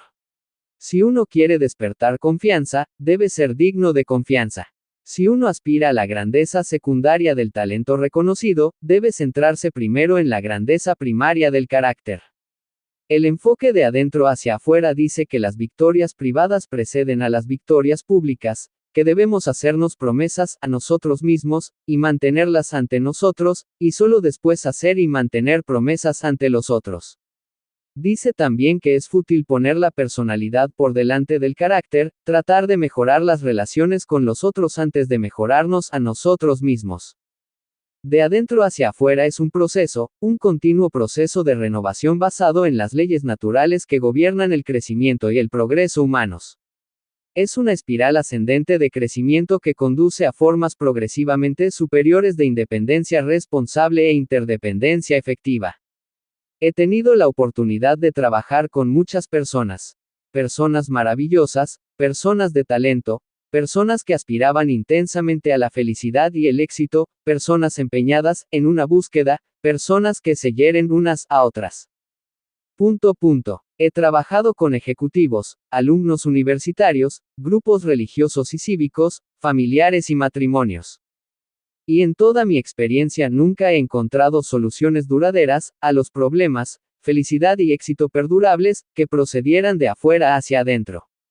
Según lo que he visto, el paradigma de afuera hacia adentro genera personas infelices que se sienten sacrificadas e inmovilizadas, concentradas en los defectos de otras personas y en las circunstancias a las que atribuyen la responsabilidad por su situación de estancamiento. He visto matrimonios desdichados en los que cada cónyuge quería que cambiara el otro, en los que cada uno confiesa los pecados del otro, en los que cada uno quiere moldear al otro. He visto disputas laborales en las que se consumían cantidades enormes de tiempo y energía tratando de crear leyes que obligaran a la gente a actuar como si realmente existiera un fundamento de confianza. Miembros de nuestra familia han vivido en tres de los puntos más calientes de la Tierra, Sudáfrica, Israel e Irlanda, y creo que la fuente de los continuos problemas de esos lugares ha sido el paradigma social dominante, de afuera hacia adentro. Cada uno de los grupos implicados está convencido de que el problema está allí afuera, y de que si ellos, es decir, todos los otros implicados, entraran en razón, o desaparecieran de la vista, ese problema quedaría resuelto. De adentro hacia afuera, significa para la mayoría de las personas un cambio dramático de paradigma, en gran medida a causa del poderoso efecto del condicionamiento y del actual paradigma social de la ética de la personalidad. Pero mi propia experiencia, tanto la personal como la resultante del trabajo con miles de otras personas, y el cuidadoso examen de individuos y sociedades que han tenido éxito en la historia, me han convencido de que muchos de los principios encarnados en los 7 hábitos, se encuentran profundamente arraigados en nuestro interior, en nuestra conciencia moral y en nuestro sentido común. Para reconocerlos y desarrollarlos con el fin de dar respuesta a nuestras preocupaciones más profundas, tenemos que pensar de otro modo, llevar nuestros paradigmas a un nivel nuevo, más profundo, de adentro hacia afuera. Si procuramos sinceramente comprender e integrar estos principios en nuestras vidas, estoy convencido de que descubriremos y redescubriremos la verdad de esta observación de T.S. Eliot. No debemos dejar de explorar, porque al final de nuestra exploración llegaremos a nuestro punto de partida y conoceremos el lugar por primera vez. Panorama general de los 7 hábitos: somos lo que hacemos día a día. De modo que la excelencia no es un acto, sino un hábito. Aristóteles: básicamente, nuestro carácter está compuesto por nuestros hábitos. Siembra un pensamiento, cosecha una acción. Siembra una acción, cosecha un hábito. Siembra un hábito, cosecha un carácter. Siembra un carácter, cosecha un destino, dice el proverbio. Los hábitos son factores poderosos en nuestras vidas. Dado que se trata de pautas consistentes, a menudo inconscientes, de modo constante y cotidiano expresan nuestro carácter y generan nuestra efectividad, o inefectividad. Según dijo alguna vez el gran educador Horace Mann, los hábitos son como hebras. Si día tras día las trenzamos en una cuerda, pronto resultará irrompible. Personalmente, no estoy de acuerdo con la última parte de esta sentencia. Sé que los hábitos no son irrompibles, es posible quebrarlos. Pueden aprenderse y olvidarse. Pero también sé que hacerlo no es fácil ni rápido. Supone un proceso y un compromiso tremendo. Quienes fuimos testigos del viaje lunar de la Apolo 11 nos quedamos sorprendidos al ver a un hombre caminar sobre la Luna y volver a la Tierra. Calificativos como fantástico e increíble resultaban inadecuados para describir lo que estaba sucediendo en aquellos días memorables. Pero para llegar allí, esos astronautas tuvieron literalmente que romper y desprenderse de la tremenda atracción gravitatoria de la Tierra. En los primeros minutos del despegue, en los primeros kilómetros del viaje, se gastó más energía que la utilizada para atravesar 500.000 de kilómetros durante los días siguientes. Los hábitos tienen también una enorme atracción gravitatoria, más de lo que la mayoría de las personas comprenden o admiten. Para romper tendencias habituales profundamente enraizadas tales como la indecisión, la impaciencia, la crítica o el egoísmo, que violan los principios básicos de la efectividad humana, se necesita algo más que un poco de fuerza de voluntad y algunos cambios menores en nuestras vidas. El despegue exige un esfuerzo tremendo, pero en cuanto nos despegamos de la atracción gravitatoria, nuestra libertad adquiere una dimensión totalmente nueva. Lo mismo que cualquier fuerza natural, la atracción de la gravedad puede operar con nosotros o contra nosotros. La atracción gravitatoria de algunos de nuestros hábitos puede normalmente impedirnos que vayamos a donde queremos ir. Pero también es la atracción gravitatoria la que mantiene unido el mundo, a los planetas en sus órbitas y al universo en orden. Es una fuerza poderosa, y si la empleamos con efectividad, podemos utilizar los hábitos para generar la cohesión y el orden que necesitamos para lograr la efectividad en nuestras vidas. Los hábitos, definidos para nuestros fines, definiremos el hábito como una intersección de conocimiento, capacidad y deseo. El conocimiento es el paradigma teórico, el qué hacer y el por qué, la capacidad es el cómo hacer. Y el deseo es la motivación, el querer hacer. Para convertir algo en un hábito de nuestra vida, necesitamos esos tres elementos. Yo puedo ser inefectivo en mis interacciones con mis compañeros de trabajo, con mi cónyuge o mis hijos, porque constantemente les digo lo que pienso, pero nunca los escucho realmente. A menos que encuentre los principios correctos de la interacción humana, tal vez ni siquiera sepa que necesito escuchar. Aunque sepa que para interactuar con efectividad con otros tengo que escucharlos, tal vez me falte capacidad para hacerlo. Podría no saber cómo se escucha real y profundamente a otro ser humano. Pero saber que necesito escuchar y saber cómo escuchar no basta a menos que quiera escuchar, a menos que tenga ese deseo, no se convertirá en un hábito de mi vida. Para crear un hábito hay que trabajar en esas tres dimensiones. Hábitos efectivos, principios y pautas de conducta internalizados. El cambio de ser y ver es un proceso progresivo. El ser cambia al ver, que a su vez cambia al ser, y así sucesivamente en una espiral ascendente de crecimiento. Trabajando sobre el conocimiento, la capacidad y el deseo, podemos irrumpir en nuevos niveles de efectividad personal e interpersonal cuando rompemos con viejos paradigmas que pueden haber sido para nosotros una fuente de pseudo-seguridad durante años. A veces el proceso es doloroso. Es un cambio que tiene que estar motivado por un propósito superior, por la disposición a subordinar lo que uno cree que quiere ahora a lo que querrá más adelante. Pero este proceso produce felicidad, el objeto y designio de nuestra existencia. La felicidad, por lo menos en parte, puede definirse como el fruto del deseo y la aptitud para sacrificar lo que queremos ahora por lo que queremos finalmente.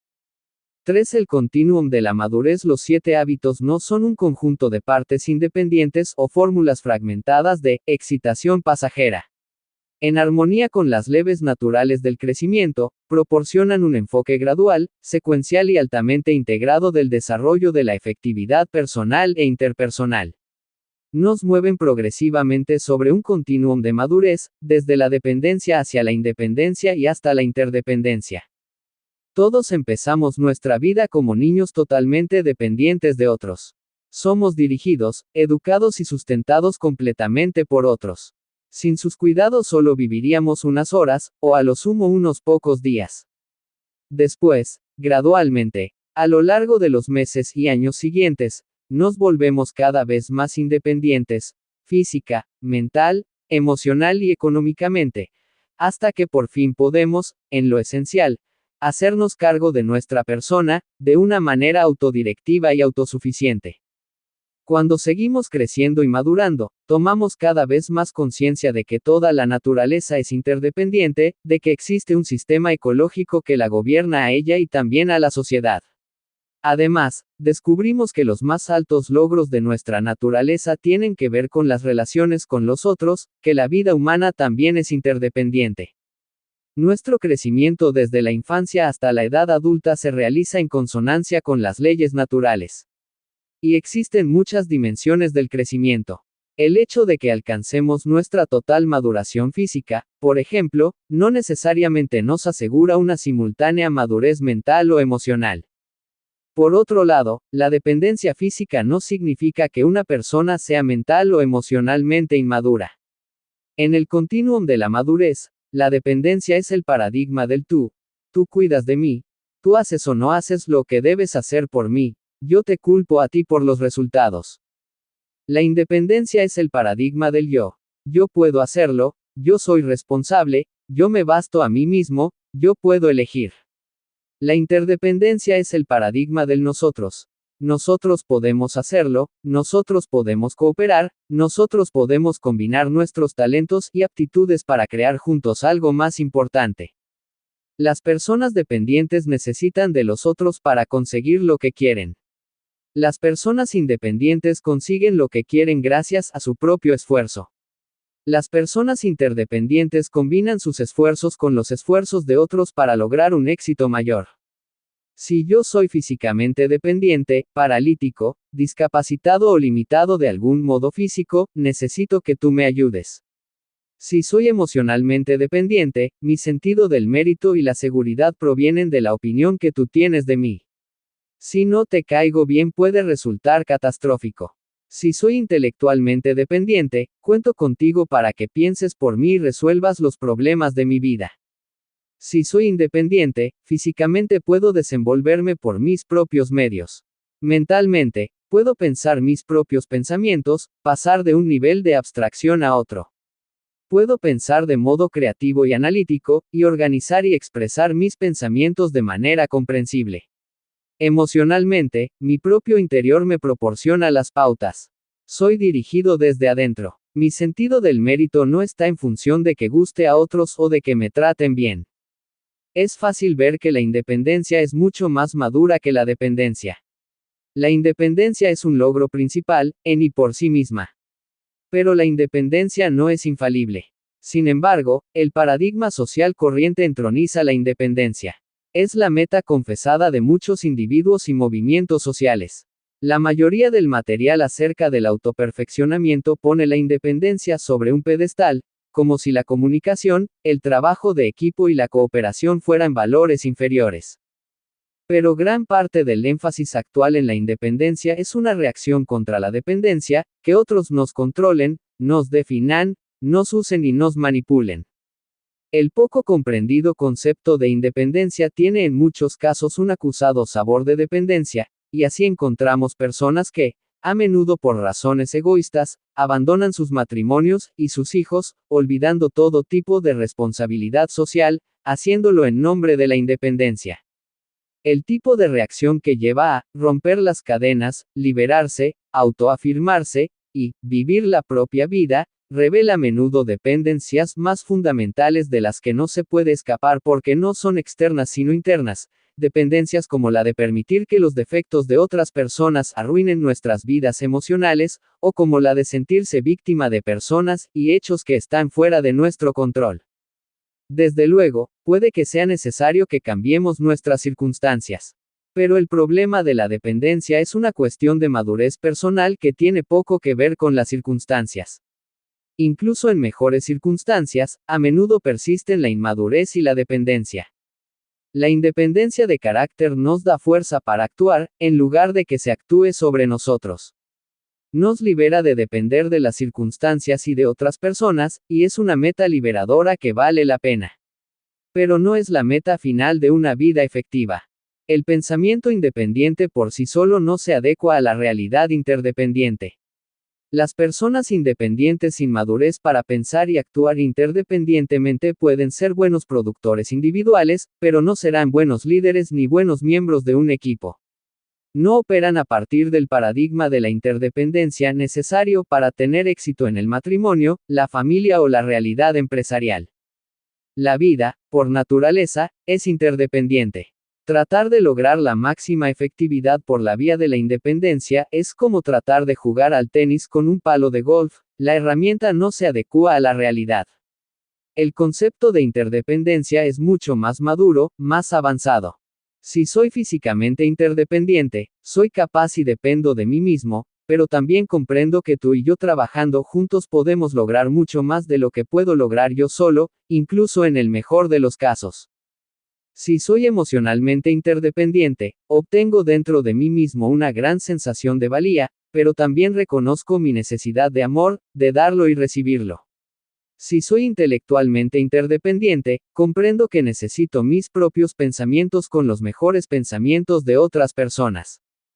Como persona interdependiente, tengo la oportunidad de compartirme profunda y significativamente con otros, y logro acceso a los amplios recursos y potenciales de otros seres humanos. La interdependencia es una elección que solo está al alcance de las personas independientes. Las personas dependientes no pueden optar por ser interdependientes. No tienen el carácter necesario para hacerlo, no son lo bastante dueñas de sí mismas. Por ello los hábitos 1, 2 y 3 examinados en los capítulos siguientes tienen que ver con el autodominio. llevan a una persona de la dependencia a la independencia. Son las victorias privadas, la esencia del desarrollo del carácter. Las victorias privadas preceden a las públicas. No se puede invertir ese proceso, así como no se puede recoger una cosecha antes de la siembra. Es de adentro hacia afuera. Cuando uno se vuelve verdaderamente independiente, posee ya una base para la interdependencia efectiva. Posee un carácter de base a partir del cual se puede obrar con más efectividad sobre las victorias públicas, más orientadas hacia la personalidad, el trabajo de equipo, la cooperación y la comunicación, de los hábitos 4, 5 y 6. Esto no significa que haya que ser perfecto en cuanto a los hábitos 1, 2 y 3 antes de trabajar con los hábitos 4, 5 y 6. Comprender la secuencia ayuda a controlar el desarrollo con más efectividad, pero no le sugiero al lector que se aísle durante varios años hasta desarrollar completamente los hábitos 1, 2 y 3. Como parte de un mundo interdependiente, uno tiene que relacionarse con ese mundo día tras día. Pero los problemas más apremiantes de ese mundo pueden fácilmente oscurecer las causas de carácter crónico. La comprensión del modo en que lo que uno es influye en toda interacción interdependiente ayuda a centrar los esfuerzos de modo secuencial, en armonía con las leyes naturales del desarrollo. El hábito 7 es el hábito de la renovación. Una renovación regular, equilibrada, de las 4 dimensiones básicas de la vida. Abarca y encarna todos los otros hábitos. Es el hábito que crea la espiral de desarrollo ascendente que nos conduce a nuevos niveles de comprensión y a vivir cada uno de los hábitos en un plano cada vez más elevado. El diagrama de la página siguiente es una representación visual de la secuencia e interdependencia de los 7 hábitos, y lo utilizaremos a lo largo del libro al explorar la relación secuencial entre los hábitos, y también su sinergia, cómo, relacionándose entre sí, se crean formas nuevas de esos hábitos que acrecientan su valor. Se destacará en el diagrama cada concepto o hábito a medida que se introducen. La efectividad definida. Los 7 hábitos son hábitos de efectividad. Como se basan en principios, brindan los máximos beneficios posibles a largo plazo. Se convierten en las bases del carácter, creando un centro potenciador de mapas correctos, a partir de los cuales la persona puede resolver problemas con efectividad, maximizar sus oportunidades y aprender e integrar continuamente otros principios en una espiral de desarrollo ascendente. Son también hábitos de efectividad porque se basan en un paradigma de la efectividad que está en armonía con una ley natural, con un principio que he denominado equilibrio PCP, contra el que muchas personas chocan. Este principio puede comprenderse fácilmente recordando la fábula de Esopo acerca de la gallina de los huevos de oro. Esopo cuenta que un pobre granjero descubrió un día que su gallina había puesto un reluciente huevo de oro. Primero pensó que debía tratarse de algún tipo de fraude. Pero cuando iba a deshacerse del huevo, lo pensó por segunda vez, y se lo llevó para comprobar su valor. El huevo era de oro puro. El granjero no podía creer en su buena suerte. Más incrédulo aún se sintió al repetirse la experiencia. Día tras día, se despertaba y corría hacia su gallina para encontrar otro huevo de oro. Llegó a ser fabulosamente rico. Todo parecía demasiado bonito como para que fuera cierto.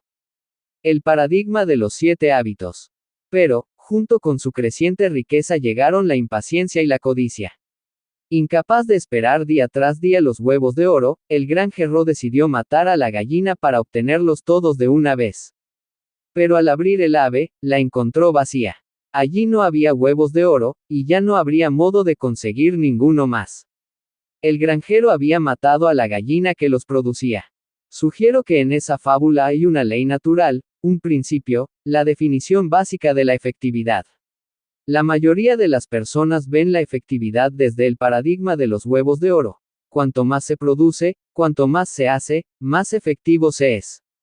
Pero, como muestra el relato, la verdadera efectividad está en función de 2 cosas: lo que se produce, los huevos de oro, y los medios o bienes de producción y la capacidad para producir, la gallina.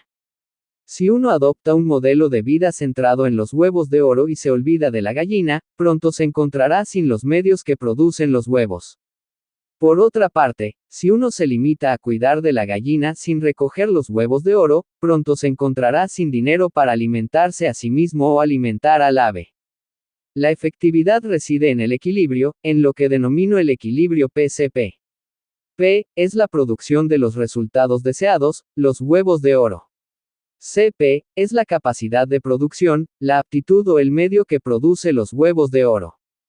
Tres tipos de bienes básicamente, hay tres tipos de bienes, los físicos, los económicos y los humanos. Considerémoslos uno a uno. Hace algunos años, compré un bien físico, una cortadora de césped eléctrica. La usé repetidamente sin la menor preocupación por su mantenimiento. La cortadora trabajó bien durante 2 estaciones, pero después empezó a fallar. Cuando traté de repararla, limpiándola, poniéndole aceite y afilándola, descubrí que el motor había perdido más de la mitad de su fuerza original. Era esencialmente inservible. Si yo hubiera invertido en CP, en la preservación y el mantenimiento del bien, todavía estaría disfrutando de su P, el césped cortado. En cambio, tuve que gastar más tiempo y dinero comprando otra cortadora que el que habría gastado de haber cuidado la primera. Simplemente no me comporté de un modo efectivo. En nuestra búsqueda de resultados o beneficios rápidos, a menudo provocamos el deterioro de un bien físico apreciado, un coche, un ordenador, una lavadora o un secador, o incluso nuestro cuerpo. Mantener el equilibrio entre P y CP determina una diferencia enorme en el empleo efectivo de los bienes físicos. También influye poderosamente en el resultado del empleo de los bienes económicos. ¿Con cuánta frecuencia las personas confunden capital con interés? ¿Ha tomado el lector dinero de su capital para elevar su nivel de vida, para conseguir más huevos de oro? Un capital que mengua tiene una capacidad decreciente para producir intereses o ingresos. Y un capital menguante llega a ser tan pequeño que incluso deja de satisfacer las necesidades básicas. Nuestro bien económico más importante es nuestra capacidad para ganar dinero. Si no invertimos continuamente para mejorar nuestra CP, limitamos severamente nuestras opciones. Quedamos bloqueados en la situación presente, temerosos de la opinión que nuestra empresa o nuestro jefe tenga de nosotros, económicamente dependientes y a la defensiva. Tampoco esto es efectivo. En el área humana, el equilibrio PCP es igualmente fundamental, pero incluso más importante, porque son las personas las que controlan los bienes físicos y los económicos. Cuando una pareja de casados está más preocupada por conseguir huevos de oro, los beneficios, que por preservar la relación que los hace posibles, suelen volverse insensibles y desconsiderados, descuidando las pequeñas amabilidades y cortesías tan importantes para una relación profunda. Empiezan a usar técnicas de control para manipularse mutuamente, para centrarse en sus propias necesidades, para justificar sus respectivas posiciones y encontrar pruebas de que el otro está equivocado. El amor, la plenitud, la delicadeza y la espontaneidad comienzan a deteriorarse. Día tras día, la gallina se va enfermando un poco más. ¿Y qué decir de las relaciones entre padres e hijos? El niño pequeño es muy dependiente, muy vulnerable. Resulta tan fácil de cuidar desde el principio la CP, la educación, la comunicación, la escucha. Somos mayores, más inteligentes, estamos en lo cierto, ¿por qué no decirle al pequeño lo que tiene que hacer? Si es necesario, grítele, intimídelo, no se mueva de su posición. También se le puede mimar, recoger los huevos de oro de la eterna sonrisa, de satisfacer siempre al niño, de dejarle hacer lo que quiera. Entonces crecerá sin normas ni expectativas internas, sin compromiso personal alguno con la disciplina o la responsabilidad. De una u otra manera, la autoritaria o la permisiva, actuamos con la mentalidad de los huevos de oro. Uno pretende imponer su punto de vista o agradar. Pero, mientras tanto, ¿qué sucede con la gallina? ¿Qué sentido de la responsabilidad tendrá el niño al cabo de unos años? ¿Qué autodisciplina, qué confianza en su capacidad para elegir o alcanzar metas importantes? ¿Y qué decir de las relaciones entre ambos? Cuando llegue a los años críticos de la adolescencia, a la crisis de identidad, sabrá acaso, por su experiencia anterior, que usted ha de escucharlo sin juzgar, que se preocupa por él como persona. Sabrá que puede confiar en usted, sin excepciones ni reservas. Será la relación lo suficientemente sólida como para que usted llegue hasta él, se comunique con él, influya en él. Supongamos que el lector quiere que su hija tenga una habitación ordenada y limpia. Esto es P. Producción, huevo de oro. Supongamos que quiere que su hija la limpie. Esto es CP, capacidad de producción. Su hija es la gallina. El bien que produce, el huevo de oro. Si P y CP están en equilibrio, ella limpiará la habitación alegremente, sin necesidad de que se insista en que lo haga, porque se ha comprometido a hacerlo y sigue la disciplina de cumplir sus compromisos. Ella es un bien valioso, una gallina que pone huevos de oro. Pero si el paradigma del lector está centrado en la producción, en conseguir una habitación ordenada y limpia, tal vez regañe a su hija para que ella se ocupe de la tarea. Puede incluso amenazarla o gritarle cada vez más y, por su deseo de conseguir el huevo de oro, minar la salud y el bienestar de la gallina. Permítame compartir con usted una interesante experiencia acerca de la CP que tuve con una de mis hijas. Estábamos planeando un paseo, que es algo de lo que disfruto regularmente con cada uno de mis hijos, por separado. Planificar la salida nos resulta tan satisfactorio como el paseo en sí. De modo que le dije a mi hija, Linda, esta es tu noche. ¿Qué quieres que hagamos? Papá, lo que prefieras, me contestó. No, en serio, insistí. ¿Qué te gustaría hacer? Bueno, respondió finalmente, lo que yo quiero hacer no es algo que quieras hacer tú. En realidad, cariño, le dije con énfasis, eres tú quien elige, yo quiero lo que tú quieras. Yo quiero ir a ver la Guerra de las Galaxias. Pero sé que a ti esa película no te gusta. Ya te dormiste otra vez mientras la veíamos. A ti no te gustan esas películas de ciencia ficción. No te preocupes, papá. No, cariño, si eso es lo que te gusta, me gusta también a mí. Papá, no te preocupes. No es obligatorio que salgamos. Hizo una pausa y después agregó. Pero, ¿sabes por qué no te gusta la Guerra de las Galaxias? Porque no comprendes la filosofía y el entrenamiento de un caballero Jedi. ¿Qué? Las cosas que tú enseñas, papá, son las mismas que incluye el entrenamiento de un caballero Jedi. No me digas. Vamos a ver la Guerra de las Galaxias. Y eso hicimos. Se sentó junto a mí y me explicó el paradigma. Fui su alumno, su discípulo. Resultó fascinante. Empecé a ver, a partir de un nuevo paradigma, el modo en que la filosofía básica del entrenamiento de un caballero Jedi se ponía de manifiesto en diferentes circunstancias. Esa fue una experiencia no planificada, fruto fortuito de una inversión en la CP. Estrechó nuestra relación y resultó muy satisfactoria en sus frutos. Pero también disfrutamos de los huevos de oro mientras la gallina, la calidad de la relación, se nutría significativamente. CP organizacional. Uno de los aspectos extraordinariamente valiosos de todo principio correcto reside en que es válido y aplicable en una amplia variedad de circunstancias. A lo largo de este libro me gustaría compartir con el lector algunos de los modos en que estos principios se aplican tanto a las organizaciones, entre ellas las familias, como a los individuos. Cuando la gente no respeta el equilibrio PCP en su uso de los bienes físicos en las organizaciones, reduce 35 la efectividad organizacional y suele dejar a otros una gallina moribunda. Por ejemplo, una persona a cargo de un bien físico, digamos una máquina, puede estar ansiosa por causar una buena impresión en sus superiores. Tal vez la empresa pase por una etapa de rápido crecimiento y lleguen pronto las promociones. Por lo tanto, este hombre está produciendo en niveles óptimos, ningún tiempo muerto, nada de mantenimiento.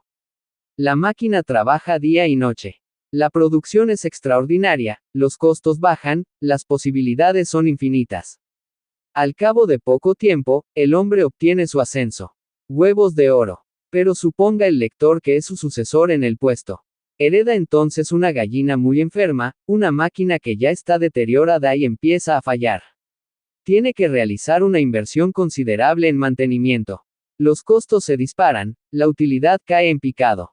¿Y a quién se culpará por la pérdida de los huevos de oro? A usted. Su predecesor destruyó el bien, pero el sistema contable solo informaba sobre unidades producidas, costos y utilidades. El equilibrio PCP resulta particularmente importante cuando se aplica a los bienes humanos de la organización, clientes y empleados. Conozco un restaurante que servía una exquisita sopa de almejas habitualmente estaba lleno de clientes. Después lo vendieron, y al huevo propietario le interesaron más los huevos de oro, decidió abarrotar la sopa. Durante más o menos un mes, con costos más bajos e ingresos constantes, las ganancias crecieron rápidamente. Pero poco a poco los clientes empezaron a desaparecer. Desapareció la confianza, y el negocio declinó casi hasta extinguirse. El nuevo propietario trató desesperadamente de revitalizarlo, pero había descuidado a los clientes, defraudado su confianza y perdido el bien de su lealtad. Ya no había gallina alguna que pusiera huevos de oro. Hay organizaciones que hablan mucho sobre los clientes y descuidan por completo a las personas que tratan con ellos, los empleados. El principio CP dice que siempre hay que tratar a los empleados exactamente como queremos que ellos traten a nuestros mejores clientes. Se puede comprar el trabajo de una persona, pero no se puede comprar su corazón. En el corazón están su lealtad y su entusiasmo. Tampoco se puede comprar su cerebro. Allí están su creatividad, su ingenio, sus recursos intelectuales. Para actuar sobre la CP hay que tratar a los empleados como voluntarios, tan voluntarios como los clientes, porque eso es lo que son. Aportan voluntariamente sus mejores dotes, el corazón y la mente. Cierta vez, en un grupo en el que yo me encontraba, alguien preguntó, ¿cómo se puede poner orden entre empleados perezosos e incompetentes? Un hombre respondió, con granadas de mano. Algunos otros festejaron ese tipo de chiste retrógrado sobre la administración de empresas, ese enfoque de la supervisión en términos de, póngalos en orden o tírelos por la borda. Pero otra persona del grupo reflexionó, ¿quién recogerá los restos? No quedan restos. Bien, ¿por qué no hace lo mismo con sus clientes? Siguió preguntando el otro. Basta con decirles. Escuchen. Si no compran, váyanse de aquí. No se puede hacer eso con los clientes. ¿Y cómo se lo puede hacer a los empleados? Porque a ellos soy yo quien les da trabajo. Ya veo. Y sus empleados les son fieles. Trabajan duro. ¿Cuánto tiempo duran en el puesto? Bromea. Hoy en día no se puede encontrar gente que valga la pena. Los empleados cambian mucho de trabajo, hay mucho ausentismo, multiempleo. La gente ya no se preocupa.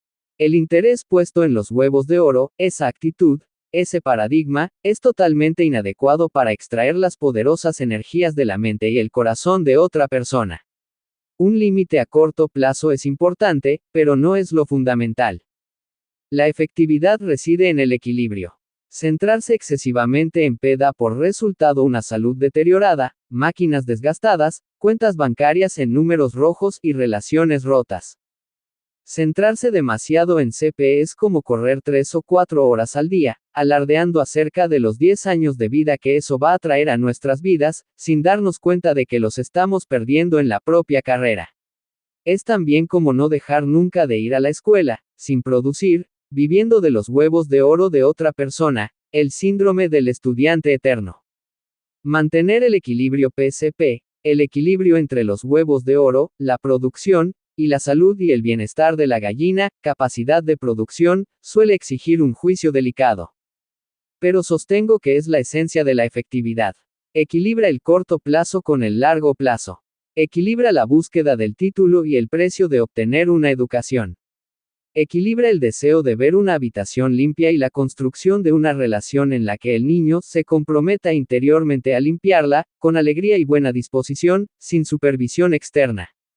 Este es un principio que podemos encontrar validado en nuestra propia vida cuando vamos hasta el límite de nuestras fuerzas para conseguir más huevos de oro, y enfermamos o quedamos exhaustos, incapaces ya de producir nada, o cuando dormimos bien por la noche y nos despertamos dispuestos a trabajar durante todo el día.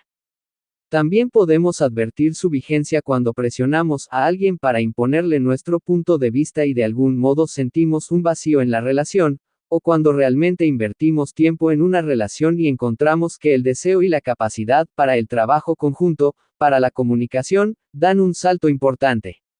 El equilibrio PCP es la esencia misma de la efectividad. Esto es válido para todos los aspectos de la vida.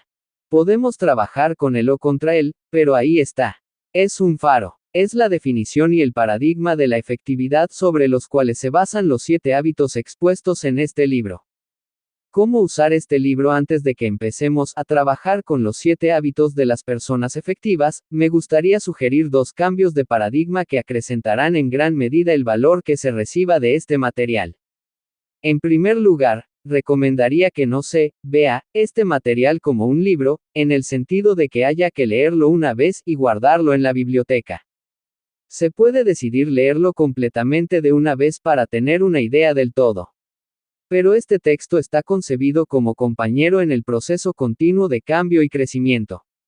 Está organizado gradualmente y con sugerencias prácticas, al final de todos los capítulos, cada uno de los cuales se dedica a un hábito, con el fin de que el lector pueda ir concentrándose en cada hábito a medida que esté listo para hacerlo.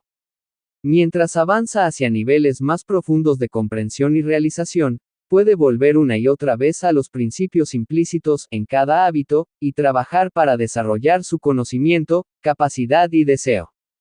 En segundo término, sugeriría que el lector cambiase de paradigma de su propio compromiso con este material, pasando del rol de discípulo al de maestro. Que asumiese un enfoque de adentro hacia afuera, y leyera con la idea de compartir o discutir lo que aprenda con alguna otra persona en el plazo de las 48 horas siguientes. Si usted supiera, por ejemplo, que tendrá que enseñarle el material sobre el equilibrio PCP a alguien en el plazo de las próximas 48 horas, ¿habría alguna diferencia en su experiencia de lectura? Plánteselo ahora, mientras lee la sección final de este capítulo.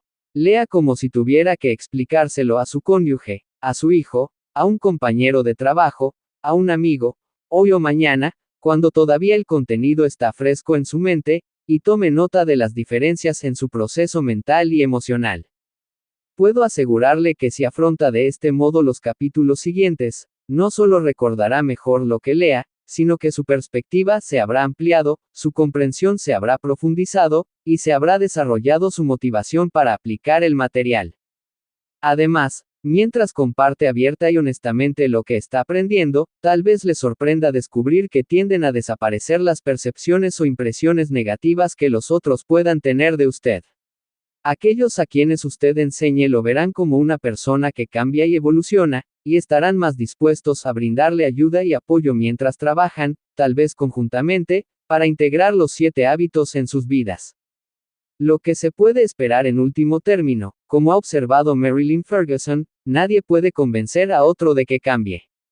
Cada uno de nosotros custodia una puerta del cambio que solo puede abrirse desde adentro. No podemos abrir 37 la puerta de otro, ni con argumentos ni con apelaciones emocionales. Si usted decide abrir su puerta del cambio, para comprender y vivir realmente los principios encarnados en los 7 hábitos, no dudo en asegurarle que sucederán varias cosas positivas.